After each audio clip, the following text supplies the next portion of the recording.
सुना था दिल्ली सिर्फ लड़कियों के लिए अनसेफ है, आप जाके पता लगा दिल्ली लड़के के लिए भी सेफ नहीं है। बाहर के बंदे दिल्ली में घुस के दिल्ली के बंदे के साथ जो कर रहे हैं ना, वो क्या मूवी का नाम था ऋतिक रोशन का, बैंग बैंग, वो कर दिया जा रहा है। और बैंग बैंग से याद आया कैटरीना कैफ, कैटरीना कैफ से याद आया आरसीबी, तो आरसीबी से शुरू करते, लेकिन शुरू में कहाँ से करूँ मुझे अब ये बताओ। मतलब बहुत ही खराब हाल है। आपने कल से लेके अब तक शायद 100 जगह जोक सुन लिया होगा कि 49 का रिकॉर्ड कभी टूट ही नहीं सकता, चाहे जो कोई कितना भी कोशिश कर ले। जो लेगेसी है 49 का वो कोई तोड़ ही नहीं सकता। थोड़ा इस पे बात करते, थोड़ा टेक्निकल बातें करते इस पे। कोई भी कैप्टन, कोई भी ओपोनेंट ये सोच के नहीं आता कि आज हम 49 का जो रिकॉर्ड है वो तोड़ के जाएंगे। क्या ऐसे क्रिकेट खेला जाता है? आप जब बैटिंग करने जाते हो, मान लो आपने 20 ओवर पे 170 बना दिया 50 ओवर के गेम पे, क्या आप सोच के जाते हो कि नहीं आज 50 ओवर में हम 440 460 बना के जो भी ओडीआई का हाईएस्ट स्कोर है वो तोड़ देंगे? आप उसके पीछे भागते नहीं हो, आप कंडीशन देखते हो, उस हिसाब से आप अपना बेस्ट गेम खेलते हो। ठीक है, ये पहला चीज़ है।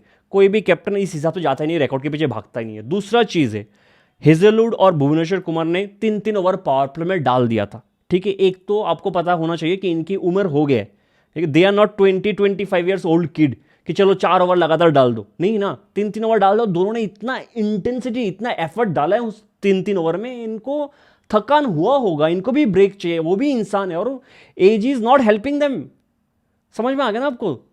दूसरा चीज, चलो मान लेते कि 4-4 ओवर डाल देते, और अगर पोरेल और डेविड मिलर आउट नहीं होता, मान लो 8 ओवर में 4 ओवर भुवी ने डाल दिया, 4 ओवर हेजलवुड ने डाल दिया, 8 ओवर हो गया, पोरेल और डेविड मिलर आउट नहीं हुए, उसके बाद अगर पोरेल और डेविड मिलर 20 ओवर तक बैटिंग कर लेता और 12 ओवर तक बिना विकेट खोए और कम से कम 130 140 तक अगर स्कोर को लेके जाता, आप सब आके रजत पाटीदार को गाली देते कि क्यों भुवी और हेजलवुड का ओवर इतना जल्दी खत्म करवा दिया, क्यों डेथ के लिए एक ओवर नहीं बचाया। आप डेथ पे कृणाल मार खा गया, आप डेथ पे रशिक मार खा गया, आप डेथ पे सुयश मार खा गया, रोमारियो शेफर्ड मार खा गया। एक खुद आप कहते अगर बाई चांस 4-4 ओवर देता और डेविड मिलर और अभिषेक पोरेल आउट नहीं होता तो क्रिकेट इमोशंस को कंसिडर करते हुए खेला नहीं जाता। एक कैप्टन को हर फैक्टर को कंसिडर करना पड़ता है। दूसरा चीज, और एक चीज आपको पता है, as a captain Rajat Patidar को पता है कि हमारे बॉलिंग पे एक वीकनेस है। वो क्या था? वो है रोमारियो शेफर्ड का बॉलिंग फॉर्म। एक बड़ा मैच आएगा जहां पे शायद कृणाल 4 ओवर डाल नहीं पाएगा, मार खा गया, या फिर सुयश 4 ओवर नहीं डाल पा रहे, मार खा गया, तो उस टाइम पे मैं किसके पास जाऊं? मुझे रोमारियो शेफर्ड के पास जाना पड़ेगा। तो उसका बॉलिंग फॉर्म आना बड़े मैच से पहले ज्यादा इंपॉर्टेंट है, रदर देन कि आप ये सोचो 49 से पहले दिल्ली को आउट कर दूं। तो to me it look like a very good decision कि क्यों नहीं। रोमारियो शेफर्ड मार खा गया, वो अलग चीज होता है। एज ए कैप्टन आप ये सब कभी सोचते नहीं। अगर रिकॉर्ड के पीछे भागना होता ना, कोई क्रिकेटर इतना बड़ा क्रिकेटर नहीं बनता। फिर आज भी विराट कोहली टेस्ट मैच खेल रहा होता अगर वो सोचता कि नहीं 100 का सेंचुरी का रिकॉर्ड तो मैं तोड़ के जाऊंगा, है ना। तो ऐसा नहीं होता, कोई भी रिकॉर्ड के पीछे नहीं भागता। अगर रिकॉर्ड तोड़ जाता है, आप अच्छा क्रिकेट खेलते हो, रिकॉर्ड टूट गया तो टूट गया। ठीक है, तो 49 दिमाग में रख के मुझे नहीं लगता कि आरसीबी जैसे बड़े टीम इस हिसाब से क्रिकेट खेल रहा होगा। ठीक है, तो to me that was good decision. मुझे इस पे मतलब कोई जोक आ तो नहीं रहा है दिमाग में कि कोई जोक मार दूं, और सही है ना, रहने दो रिकॉर्ड, है ना। एटलीस्ट इस साल कप लॉलीपॉप वो जोक बिल्कुल ही इरिवेलेंट हो गया जब आरसीबी ट्रॉफी जीत गया। तो एटलीस्ट 49 ऑल आउट वाला जोक रहने दो कुछ दिन और थोड़ा मजा लेते। लेकिन थोड़ा मुद्दे पे आते। एक 20 साल का right handed opener, young right handed opener, talented opener Delhi के लिए ओपनिंग करता है। अप्रैल का ही महीना था 2013। एक इन स्विंगिंग यॉर्कर, वो बोल्ड, उसका करियर खत्म। कल एक 18 साल का लेफ्ट हैंडेड ओपनर दिल्ली के लिए ओपनिंग करता है। अप्रैल का ही महीना है 2026। भुवनेश्वर कुमार का इन स्विंगिंग यॉर्कर डक पे बोल्ड। ये विजुअल्स हम कभी भूल नहीं सकते। ना साहिल परेख भूलेगा, ना उन्मुख चंद कभी भूल पाया है।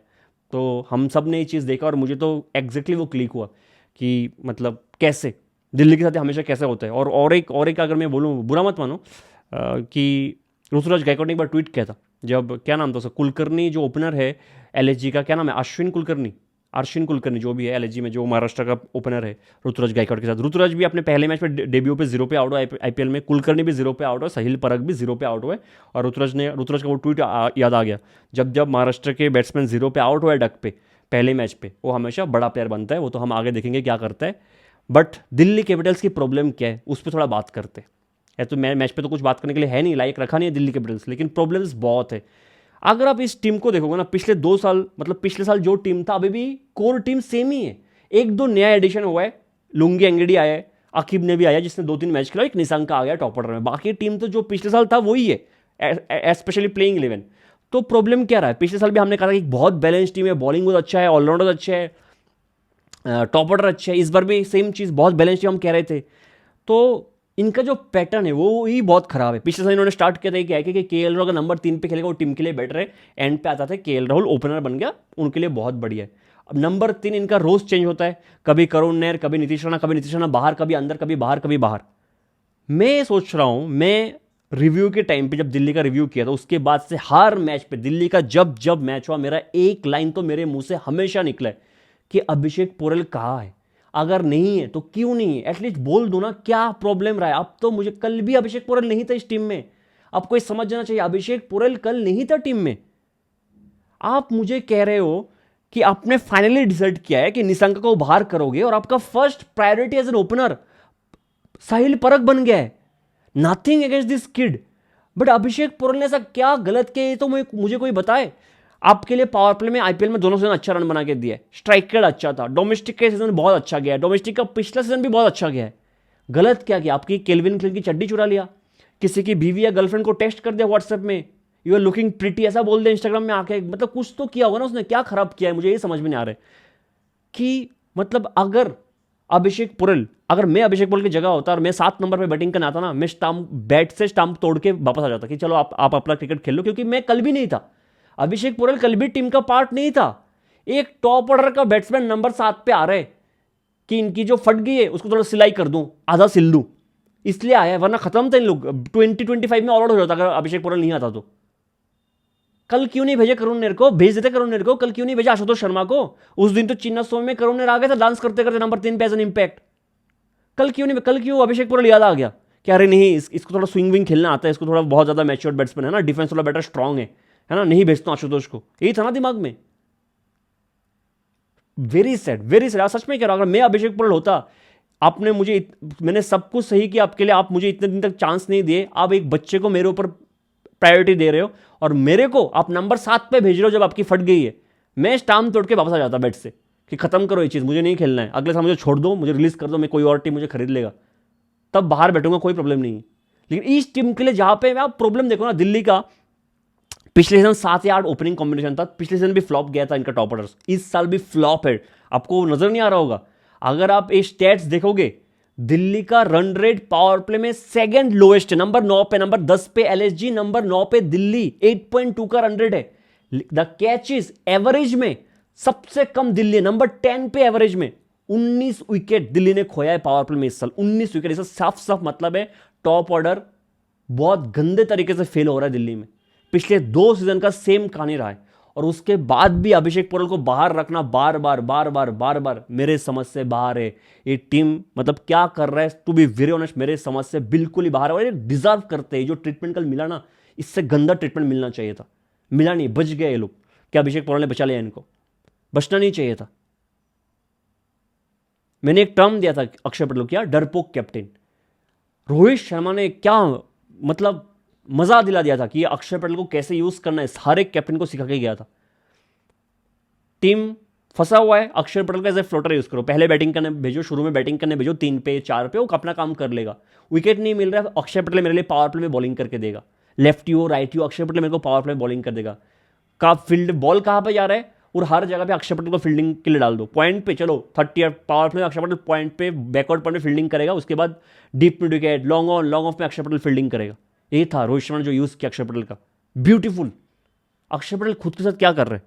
एक मैच बता दो जहां पे दिल्ली की जल्दी विकेट गिर गया और अक्षर पटेल ऊपर आया था बैटिंग करने कि रेस्पॉन्सिबिलिटी मैं लेता हूं, मैं कैप्टन हूं, मैंने इंडिया के लिए किया है, मैं अपनी टीम आईपीएल के लिए भी करूंगा, नहीं किया।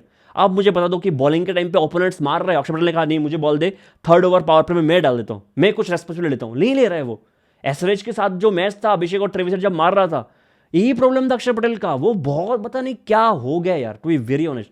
अक्षर पटेल से उम्मीद नहीं था, पूरा 1 साल, पिछले 6-7 महीना मैंने सिर्फ अक्षर पटेल के लिए लड़ा है कि जडेजा कैसे ओडीआई टीम में आ गया, विदाउट एनी परफॉर्मेंस, जहां पे अक्षर पटेल डिजर्व करते हैं। और अक्षर पटेल आईपीएल में आके जो किया इस साल, खुद सिलेक्टर्स कहेंगे जडेजा और कुणाल पांड्या को ऊपर कंसिडर करते हैं अक्षर पटेल के ऊपर, जो माइंडसेट वो दिखा रहे हैं। परफॉर्मेंस के बेसिस पर मैं जा भी नहीं रहा हूं, जितना रन अक्षर पटेल ने इस आईपीएल में बनाया अभी तक, उतना रन अभिषेक पोरेल ने कल एक दिन में बना के चला गया, जबकि अक्षर पटेल फ्लैट से फ्लैट पिच पे भी बैटिंग किया 2-3 मैच पे इस सीजन। एक मैच पे अभिषेक पटेल ने उतना रन बना के चला गया। क्या बॉलिंग से बहुत अच्छा कर रहा है? कुछ बहुत खास कर रहा है अक्षर पटेल? नहीं कर रहा है बहुत खास। 7 विकेट लिया होगा अभी तक, if I am not wrong. और भी स्पिनर्स है इस आईपीएल में जो विकेट्स ले रहे हैं, और अक्षर पटेल से इकोनॉमिकल स्पिनर्स भी है इस आईपीएल में। कैप्टनसी खराब, बैटिंग से रन बिल्कुल नहीं है, रेस्पॉन्सिबिलिटी। मुझे ये प्रॉब्लम है कि आपके इंटेंट में कुछ एग्रेशन है ही नहीं। वो जो रेस्पॉन्सिबिलिटी लेने की बात है, मैं कैप्टन हूं, मेरा टीम खराब कर, चलो मैं आज ऊपर जाता हूं, मैं कुछ करता हूं। आज मेरे टीम के बॉलर्स, न्यू बॉल बॉलर्स, जो मुकेश अच्छा कर रहा था, एंगडी अच्छा कर रहा था, वो विकेट नहीं ले पा रहे, मैं बॉलिंग करता हूं पावर प्ले में, मैं कोशिश करता हूं। वो कोशिश, वो एफर्ट अक्षर पटेल डाल ही नहीं रहा है। मेरा प्रॉब्लम ये है, खराब फॉर्म से कोई भी गुजर सकता है। बहुत बहुत डिसअपॉइंट में दिल्ली की परफॉर्मेंस है। मुझे पता नहीं, मेरे हर फेवरेट प्लेयर्स का फॉर्म इस आईपीएल में जिस पोजीशन में है, मैं किसी को डिफेंड कर ही नहीं पा रहा हूं। मैं समाज में मुंह दिखाना लायक नहीं रहा, और मैं मतलब शुक्र हूं कि एमएस धोनी खेल नहीं रहा है, वरना तो पता नहीं मेरा किस्सा ही खत्म हो जाता लगता है इस साल आईपीएल में। बहुत हाईली डिसअपॉइंटेड अक्षर Patel captaincy, his batting performance, his bowling performance. कहीं से भी मुझे नहीं लग रहा कि अक्षर पटेल क्रिकेट मतलब खेलना भी चाह रहे इस आईपीएल में। क्या प्रॉब्लम है? फिर से कहता हूँ, अगर पर्सनल लाइफ में कुछ प्रॉब्लम है तो मत खेलो ना यार। इनका बॉडी लैंग्वेज, दिल्ली का बॉडी लैंग्वेज बिल्कुल ही गिर चुका है, बिल्कुल गिर चुका है। इनको पता नहीं लग रहा अब इधर से क्या करना है। और अगर हर प्लेयर इतना मतलब सॉफ्टली स्पोकन, इतना शांत, कम होना, तो प्रॉब्लम हो जाता है। कोई एग्रेसर है नहीं। केएल राहुल शांत इंसान है, कुछ बोलता नहीं है। अक्षर Patel same, Kuldeep same, Tristan stub same. तो वो एग्रेशन कौन लेके आएगा? लुंगी नेगेडी दिन भर हंसता है, कल खेला नहीं, वो अच्छा बोला, आप देखो उसका स्माइल बहुत क्यूट है एंगडी का, वो भी मतलब सब शांत टाइप के लोग हैं। तो इस बॉडी लैंग्वेज में वो पॉजिटिविटी, वो स्ट्रेंथ हारने की बात कहाँ से आएगा? कोई है ही नहीं। इनकी मैनेजमेंट को सोचना चाहिए कुछ। मतलब ये मैनेजमेंट मेरे हिसाब से तो चेंज होने वाला है अगले साल, ठीक है? जो इन्होंने टीम के साथ किया, चेंज होने वाला है अगले साल, और कैप्टन भी चेंज होने वाले फॉर श्योर, ठीक है? वरना इस टीम का कुछ हो नहीं सकता जिस हिसाब से लोग खेल रहे हैं। समीर रिजवी का बैटिंग पोजीशन भी आप देख लो, कभी 4 कभी 5, 2 मैच उसने टाइम लेके जिताया है।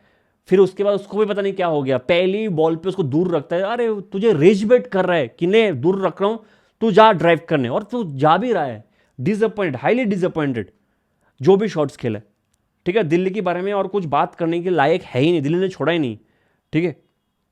थोड़ा आरसीबी की बॉलिंग के बारे में बात करता हूँ। ऐसा तो बोलने लायक कुछ है नहीं, लेकिन शायद मैंने ऐसे 5-6 बार रिपीट किया ये चीज़ कि हर वन डायमेंशनल स्विंग बॉलर को, जो शुरू में न्यू बॉल से गुड लेंथ पे बॉल डाल के, फुल लेंथ पे डाल के स्विंग ढूंढने की कोशिश कर रहे हैं इस आईपीएल में, उन सबको भुवनेश्वर कुमार से सीखना चाहिए। हर बार बोला है मैंने ये चीज़, स्पेशली मुकेश को, आकिब को, और भी जो भी बॉलर्स है, ठीक है? लेकिन कर नहीं रहे बच्चे लोग जो भुवनेश्वर कुमार कर रहे। कल स्विंग मिला तो खा गया दिल्ली को यार, पूरे तरीके से खा गया। स्विंग मिला तो पहला बॉल साहिल परख को बाहर लेके गया, अगले ही बॉल जो हवे में इन स्विंगिंग यॉर्कर डाला है, आउटस्टैंडिंग यार। क्या कर रहे भूवी? और मैं बार बार कह रहा हूं, चुपचाप रहता है, कुछ बोलता नहीं है, कुछ सेलिब्रेशन नहीं है। होगा एक दिन जो मार खाएगा भुवनेश्वर कुमार, तब भी आपको पता नहीं लगेगा। जॉश हेजलवुड, जितना कम बोलूं, अगर जॉश हेजलवुड में कुछ बोलना चाहूंगा, वो जॉश हेजलवुड के लिए इंसल्ट होगा। कोई एक्सप्लेन कर ही नहीं सकता कि हेजलवुड करता क्या, क्यों करता है। इंजरी के बाद वापस आया वो, लगता भी है क्या? और लंबा इंजरी था हेजलवुड का। अगर अब हेजलवुड का एक चीज़ जो मुझे मतलब मैं ऑस्ट्रेलिया से, मतलब ऑस्ट्रेलिया के क्रिकेटर से प्यार ना करूं, ये जो लेके आता है ना, इस सीजन आपने कितने बॉलर्स को देख लिया जो हार्ड लेंथ से अच्छा बॉलिंग कर रहे हैं? एक रवाडा कर रहे हैं, पावर प्ले में आके भी हार्ड लेंथ से अच्छा बॉलिंग कर रहे हैं। एक जॉफ्रा आर्चर कर रहा है, एक अपना प्रसिद्ध कृष्णा मिडल पे आके कर रहे हैं हार्ड लेंथ से अच्छा बॉलिंग। चलो ये 3 बॉलर हो गया, 3 पेसर हो गया, तीनों के पास पेस भी है। हेजलवुड के पास आर्चर से कम पेस है, रवाडा से कम पेस है, इनफैक्ट प्रसिद्ध से भी कम पेस ही है हेजलवुड के पास अभी के लिए, ठीक है? हेजलवुड इज मोस्टली, उसका एवरेज 130, 140 टच करता है, जबकि प्रसिद्ध कभी कभी 145 भी टच कर लेते हैं। चलो उन तीनों के साथ हेजलवुड का कंपैरिजन क्या है, मतलब डिफरेंस क्या है? लाइन और लेंथ हमेशा कंसिस्टेंट है, वो तो अलग बात है। अगर आप हार्ड लेंथ की बॉल देखोगे हेजलवुड का, एक केएल को कल आउट किया शॉर्ट लेंथ से, और एक किसको आउट किया? नीतीश राणा को आउट किया। दोनों बॉल को देख के आपको नहीं लगा कि 150 का स्पीड था? अगर आप नेकेड ऐसे देखोगे और नहीं देखोगे कि बॉल का स्पीड क्या, आपको देख के लगा कि यार शायद 150 की स्पीड से डाल दिया हेजलवुड ने बॉल, लेकिन नहीं डाला है। मतलब हेजलवुड इधर से वो स्पेशल होता है, बाकी लोगों से जहां पे वो डिफर करता है इधर से, उसका हार्ड लेंथ पे बॉल गिर के इतना स्किडीता तरीके से बॉल अंदर, इतना स्किड करता है जो किसी का नहीं करता। जो बॉल आर्चर रवाडा 150 की स्पीड से लेकर आता ना, हेजलवुड 135 की स्पीड से सेम इंपैक्ट में बॉल को लेकर आता है बैट्समैन के पास शॉर्ट लेंथ से डाल के। ही हैज बीन ब्रिलियंट यार। वो जो 2 बॉल डाला ना स्विंग, मतलब भुवनेश्वर कुमार का इन स्विंग यॉर्कर देखे मजा आ गया। लेकिन हेजलवुड ने जो दो स्किडी शॉर्ट बॉल डाला है, आई मीन क्या करता है बंदा इस पिच पे, ऐसे पिचेस पे, अनबिलीवेबल यार। आगे जाके कोई ऐसा कर पाएगा कि नहीं, I doubt, to be very I doubt. कितना पेस चाहिए होगा, शोल्डर पे कितना दम चाहिए होगा वो करने के लिए, और हेजलवुड बिना दम का आके आराम से दौड़ के कर देता है शॉर्ट लेंथ से इतना स्किडी डिलीवरी। कुछ नहीं कर सका नीतीश राणा उस बॉल पे, ना ही ये कर सकता है केएल राहुल। 2024 का आईपीएल था शायद, 2024 या 25 का आईपीएल था, जहाँ पे चेपॉक में जाके आरसीबी जीता था। हेजलवुड का शायद पावर प्ले में ऋतुराज गायकवाड को शॉर्ट बॉल डाल के आउट किया था, सेम डिलीवरी था यार, लगता है कि 150 की स्पीड से बॉल डाल दिया। ठीक है, तो ये हो गया बूबी और हेजलवुड की बात। दोनों ने पावर प्ले में गेम को एक तरफा कर दिया। पावर प्ले का लोएस्ट स्कोर था कल जो दिल्ली ने खड़ा किया, इससे भी खराब हाल होना चाहिए उनका। लेकिन Suyash Sharma once second he has been brilliant. 20 dot ball चलाए 4 ओवर में, 20 डॉट बॉल, शायद जॉइंट हाईएस्ट डॉट बॉल चला एक स्पेल में। दूसरा, 4 ओवर पे 7 रन, कोई भी स्पिनर ने इससे इकोनॉमिकल बॉलिंग आईपीएल की हिस्ट्री में नहीं किया जिन्होंने 4 ओवर डाले। 4 ओवर पे सिर्फ 7 रन। तो RCB will be more than happy. उनका दो ही प्रॉब्लम है, एक उनका जो 6th बॉलर है रोमारियो शेपर्ड, उसका फॉर्म अभी के लिए नहीं है, चाहिए बड़े मैच से पहले। दूसरा, जितेश शर्मा का फॉर्म। ठीक है, अब मुझे इस बात से थोड़ा सा प्रॉब्लम है। अगर आप एज ए कैप्टन बॉलिंग के टाइम पे सोच रहे हो कि नहीं हमें 6th बॉलर की फॉर्म भी चेक करना चाहिए, उसको थोड़ा गेम टाइमिंग देना चाहिए, देखते वो क्या करते हैं, सेम आपको जितेश के बारे में भी सोचना चाहिए। ये मैं बार बार आरसीबी को वार्न कर रहा हूँ, क्योंकि बड़े मैच पे आप फंस सकते हो। जितेश ने अभी तक, जितेश को जहाँ पे मौका मिला उसे रन नहीं बनाया। एक ही मैच पे जहाँ पे टाइम था उसके पास, उसने टाइम लिया भी था थोड़ा बहुत, दिल्ली वाला मैच जहाँ पे चिन्नस्वामी मैच था, और वो कुछ कर नहीं पाया। जितेश आउट ऑफ फॉर्म लग रहा है इस आईपीएल में। तो आरसीबी चाहेगा कि जितेश को थोड़ा टाइम दे। तो मैं अगर कैप्टन होता, देवदत्त पडिक्कल मेरे लिए लाइक सब कुछ कर रहे, तो मैं कल तो 3 पे जितेश को भेज देता। सच में कह रहा हूं कि जा, तू आउट हो जा पहले वाला, मुझे फर्क नहीं पड़ता, लेकिन तू जा, तू अपने हिसाब से पूरे ट्राई कर, तू तो जितना लंबा खेलना है खेल। ठीक है, तो मैं तो चाहूंगा कि आरसीबी आगे जाके भी गेम टाइम दे, जितेश को थोड़ा बहुत टाइम दे, थोड़ा ऊपर भेजे चाहे तो। अगर इनकी टॉप ऑर्डर इतना ही अच्छा बैटिंग करे तो जितेश को ऊपर भेज दो, ये बहुत ज़रूरी है। बाकी तो आरसीबी को सोचने की बिल्कुल ज़रूरत भी नहीं है। ठीक है, बहुत ही आराम से इन्होंने मतलब 6.3 ओवर पे चेस कर दिए टारगेट। और देवदत्त पडिक्कल फिर से जो बैटिंग करके गया, मैंने पहले भी कहा जब तक देवदत्त पडिक्कल अच्छा करता है मैं विराट कोहली की तरफ देखता भी नहीं हूँ, ऐसा बैटिंग देवदत्त पडिक्कल इस सीजन कर रहा है। हालांकि दिल्ली का बॉलिंग भी कल थोड़ा बहुत खराब ही किया है, दिल्ली के बारे में और बात भी नहीं करना चाहूँगा मैं। ठीक है, इस टीम का हो गया मुझे लगता है ये सीज़न खत्म है। अगले सीजन में जाके देखते हैं क्या करते हैं। एक अच्छा टीम बना के, मुझे ओनर्स के लिए भी दुख होता है दिल्ली जैसे टीम के लिए, कि ओनर्स ने बहुत अच्छा एफर्ट डाला है कि ये टीम अच्छा करे, बहुत बैलेंस साइड बना है, बहुत अच्छे बड़े बड़े टीम से बेटर साइड बना के दिया दिल्ली को, फिर भी लोग परफॉर्मेंस पुल नहीं कर पा रहे। तो मैनेजमेंट का, कैप्टन का बहुत बड़ा फॉल्ट है। ठीक है, आज एक मैच है आरआर वर्सेस पंजाब किंग्स, और बहुत ही इंटरेस्टिंग मैच होगा चंडीगढ़ में। मैं क्यों कह रहा हूँ इंटरेस्टिंग, क्योंकि अभी तक पावर प्ले में सबसे ज़्यादा रन रेट पंजाब का है 12.66, ऑलमोस्ट 13 की रन रेट से पावर प्ले में बैटिंग करते। तो सेकंड हाईएस्ट में है राजस्थान रॉयल्स 11.55 के आसपास। ठीक है, बहुत ग्रेट। लेकिन मैं अगर आपको एक चीज़ कहूँ कि राजस्थान रॉयल्स के न्यू बॉल बॉलर्स पंजाब से बेटर लग रहे हैं मुझे इस सीजन अभी तक। ठीक है, ऑफेंड मत होना, पंजाब के बॉलर्स भी अच्छे, अर्शदीप अच्छा कर रहे हैं, बटलर अच्छा कर रहे हैं, यंसन अच्छा कर रहे हैं न्यू बॉल से, मोस्टली बटलर ही कर रहे हैं सेकंड हैंड से तो। लेकिन बर्गर और जोफ्रा आर्चर जो पहले 2-2 ओवर डालता ना, दे आर डूइंग ग्रेट। तो ये जो मैच होगा, मैं चाहता हूँ दोनों टीम के top order collapse, top order दोनों टीम के ओपनर जल्दी आउट हो जाए, ये मैं खुद चाहता हूँ। क्योंकि मुझे प्रॉब्लम नहीं, अगर मैं पंजाब हूँ, एक मैच पे अगर मेरे दोनों ओपनर्स आउट हो जाएंगे मुझे प्रॉब्लम नहीं है। और मैं आरआर हूँ, आरआर नहीं चाहेगा कि वैभव आउट हो जाए, लेकिन मैं चाहूंगा कि आउट हो जाए, क्योंकि और कब तक रियन परख बच जाएगा, कब तक हेटमेयर बच जाएगा। तो मैं चाहता हूँ ये मैच हो, दोनों टीम के मिडिल ऑर्डर पे प्रेशर आए। पंजाब इतना, मतलब पंजाब को तो फर्क भी नहीं पड़ेगा, पंजाब के मिडिल ऑर्डर भी रन बना रहा है, लेकिन मैं चाहता हूँ नेहल वटर थोड़ा बैटिंग करे, शशांक पे थोड़ा बैटिंग आए, शोनिस पे थोड़ा बैटिंग आए। मैं दोनों टीम के मिडिल ऑर्डर का बैटिंग देखना चाहता हूँ, टू बी वेरी ऑनेस्ट। दूसरा चीज़, प्रियांश आर्या के पास एक बहुत बड़ा टेस्ट आ रहा है आज के दिन, जोफ्रा आर्चर का शॉर्ट बॉल बाउंसर फंसा सकता है। और मैं नहीं चाहता हूं, मैं चाहता हूं कि टॉप ऑर्डर दोनों ओपनर्स आउट हो जाए जल्दी आज पंजाब के, लेकिन मैं नहीं चाहता हूं प्रियांश आर्या शॉर्ट बॉल पे या बाउंसर पे आउट हो। कोई और बॉल पे आउट हो मुझे चलेगा, क्योंकि अगर शॉर्ट और बाउंस पे आउट होगा आर्चर का, तो इसके दिमाग में रह जाएगा प्रियांश का कि यही शॉर्ट बॉल पे मैं आउट हो रहा हूँ, तो अगले मैच पे जाकर उसके कॉन्फिडेंस को हैम्पर करेगा। ये मैं नहीं चाहता हूँ। ठीक है, तो प्रियांश आर्या कोई और बॉल पे आउट हो, अच्छा खेलेगा तो बेहतरीन है। मैं चाहता हूँ कि इसलिए नहीं कि 0 पे आउट हो जाए, अच्छा खेलेगा तो आई विल बी शॉक्ड कि चलो आज आर्चर को क्रॉस कर लिया प्रियांश। तो एक जो मैचअप मैं देखना चाहूँगा वो है Jofra Archer versus Priyansh Arya. दूसरी तरफ से कौन, अर्शदीप सिंह वर्सेस वैभव सूर्यवंशी। ठीक है, बहुत इंपॉर्टेंट मैचअप होगा वो, कि अर्शदीप बार बार आके ओवर 2 विकेट से बाहर लेके जाएगा, फिर एक इन स्विंगर डालेगा, या फिर बाहर लेके जाएगा एक थर्ड मैन और एक डीप डीप एक्स्ट्रा कवर को बाहर रख के, देखना पड़ेगा अर्शदीप क्या करते हैं, क्योंकि मोहसिन खान ने बार को बहुत हाई सेट के इस बार न्यू बॉल के साथ, ठीक है। और वैभव को भी बहुत जल्दी, शायद ऑलमोस्ट मिड इन ओवर विकेट मैंने डाल दिया था वैभव को जब एलएसजी और आरआर का मैच हुआ था। तो मज़ा आएगा, आर्चर वर्सेस प्रियांश आर्या, वैभव वर्सेस अर्शदीप, ये दो मुझे देखना है मैचअप। मुझे टू बी वेरी ऑनेस्ट दोनों टीम के मिडिल ऑर्डर को देखना है, स्पेशली आरआर के मिडिल ऑर्डर जिन्होंने अभी तक कुछ नहीं किया, उनको देखना वो क्या करता है, ठीक है।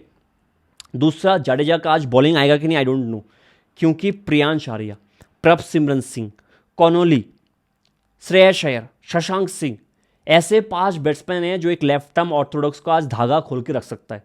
तो देखते हैं रियान पराग जडेजा को कैसे, उसका जडेजा कितना अच्छा कर, जितना कितना स्मार्टली अपने एक्सपीरियंस को काम पे लेके आता है और कितना अच्छा करते हुए एक देखने लायक होगा कि जडेजा का आज यूज़ कैसे होता है, ठीक है। मैं पंजाब को सपोर्ट करता हूँ, मैं चाहता हूँ पंजाब जीते, लेकिन मैं एक अच्छा गेम देखना चाहता हूँ और मैं चाहता हूँ जिन टीम का भी जो जो वीकनेस है वो वीकनेस एक्सपोज हो और वो टीम उस वीकनेस को अपने स्ट्रेंथ पे कन्वर्ट करे। तो मैं चाहता हूँ नेहल वटर अगर खेल रहे, हालांकि मेरा चॉइस विष्णु विनोद है, तो नेहल वटर अच्छा करे। मैं चाहता हूँ रियान पराग फॉर्म में आए, मैं चाहता हूँ हेटमेयर फॉर्म में आए, तभी मज़ा आएगा। मैं फिर से कह रहा हूँ आरआर के न्यू बॉल बॉलर्स मुझे अच्छा लगता है, तो मुझे देखना पड़ेगा अर्शदीप आज वैभव के सामने क्या करते हैं, ठीक है। मिलते हैं अगले वीडियो में, तब तक के लिए जय हिंद।